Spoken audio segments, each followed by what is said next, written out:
West Point, cradle of America's military leaders, the dedication of a monument to a great fighting man, General George S. Patton. To the world, he had become a legend of valor and victory in battle. Old blood and guts, with his ivory-handled 6 guns and gold helmet, a symbol of the American warrior. West Point had been George Patton's goal from childhood. He entered in 1904, determined to win military glory. Only an average student in the classrooms, Patton excelled on the drill field. This was true preparation for war. The young cadet was impatient to be tried by fire. His first taste of war came in 1915, when he pursued Pancho Villa's raiders across the Mexican border. By the time of the First World War, Patton was a captain. He formed America's first tank corps and led his tanks and doughboys to victory after victory against the Germans.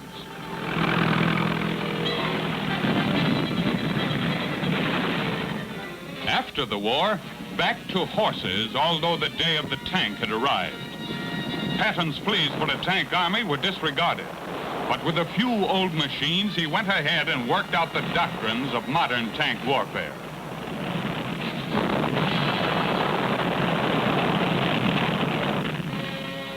It was the Germans who first put Patton's ideas into practice. Adolf Hitler created huge panzer armies. By comparison, America's tank force was puny at the start of World War II. Newly formed, the United States Tank Corps went on maneuvers under the command of George Patton. Then onto its first great adventure, the invasion of North Africa with Patton in command of a task force. H-hour at Casablanca. Under the guns of the defenders, the first boatloads of GIs reached the beach. Patton tried to go with them, but his ship was hit by shell fire.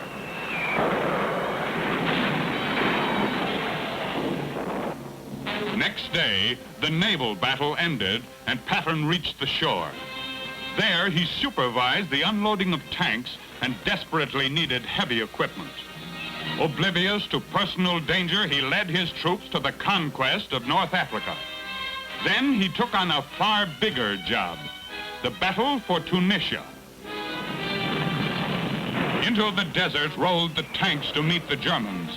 Although Patton's troops were green and his opponent was Field Marshal Erwin Rommel, he had no doubt that he could beat the Nazi Desert Fox at his own game of tank warfare. In a series of tank battles, Rommel was smashed, and Patton won his nickname, All Blood and Guts. His next assignment, the invasion of Sicily. The convoy reached Sicily in July 1943. The veterans of Tunisia started for shore under the eyes of their hard-boiled commander. Their battle order from Patton, rip the enemy up the belly and shoot him in the guts. While the fight for the beaches was still in progress, he went ashore to make certain they followed instructions. Fanning out from the beachheads, the GIs advanced against fanatic German resistance. With them went All Blood and Guts, scorning danger, shouting encouragement. The troops responded with a Patton-style blitzkrieg. Crushing the enemy and capturing thousands, the American 7th Army swept across Sicily. But at the peak of success, an event that nearly wrecked Patton's career. It happened at an American field hospital during the last days of the Sicilian campaign, the famous slapping incident.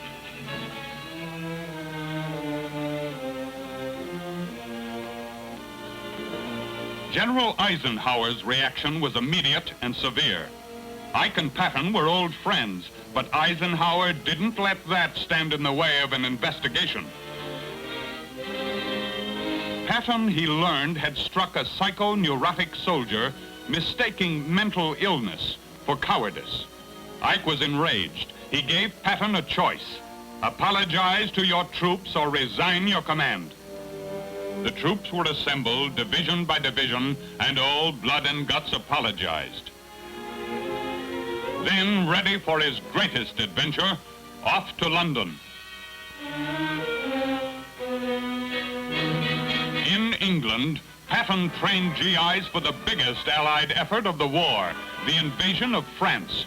They learned to fight Patton's way, hand to hand, with cold steel and without mercy. Patton told his men the shortest way home was through France. They would travel that road together.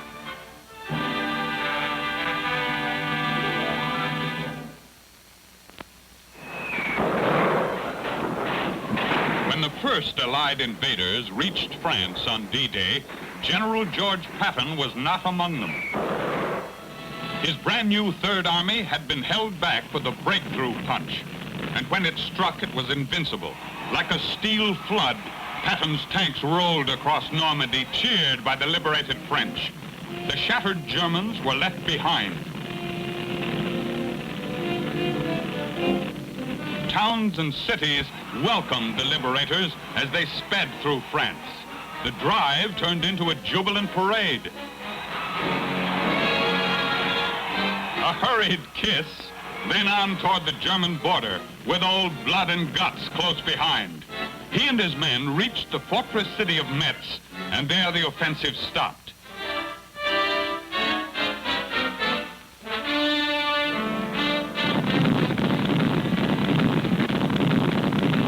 While artillery shelled the city, supplies of gasoline and ammunition were brought up from the rear.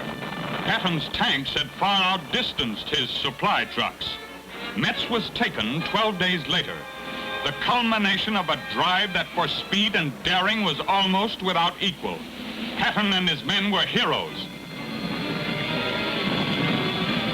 But at Metz, the Germans had taken advantage of the pause to reorganize their defenses. They struck back savagely in the Ardennes forests in December 1944. The Nazi goal was the destruction of 2 American armies and the isolation of the British. If they succeeded, the war might go on indefinitely. At Bastogne, the American 101st Airborne Division was trapped. Although completely surrounded, it refused to surrender.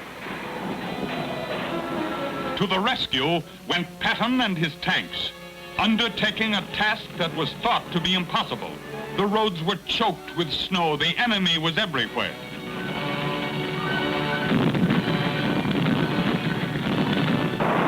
Fighting their way through some of the worst terrain in Europe, the tankers broke through the Nazis and reached Bastogne.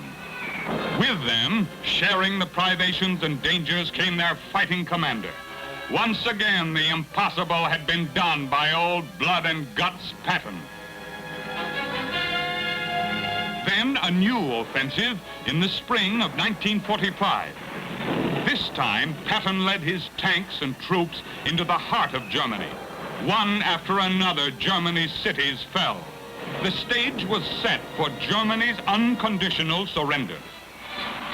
VE Day, victory in Europe, dancing in the streets, and peace.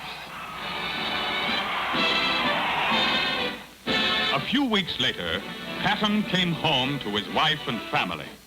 With them, he could drop his swashbuckling public personality and return to the role he liked best, devoted husband and father.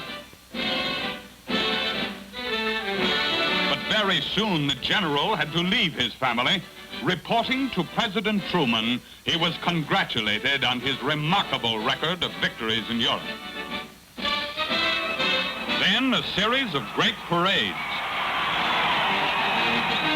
But even more than the cheers of crowds, Patton loved the clash of battle.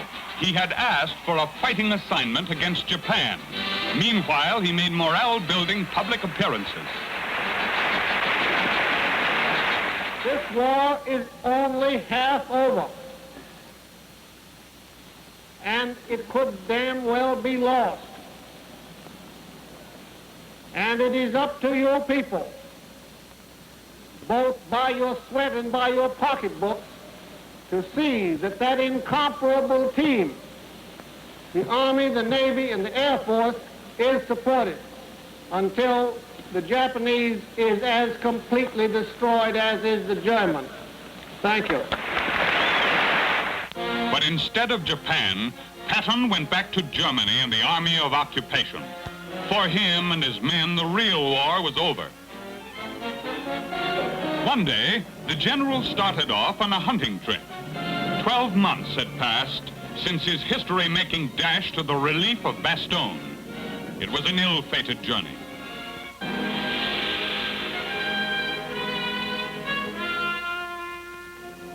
After so many encounters with death, it had come to Patton in an automobile accident.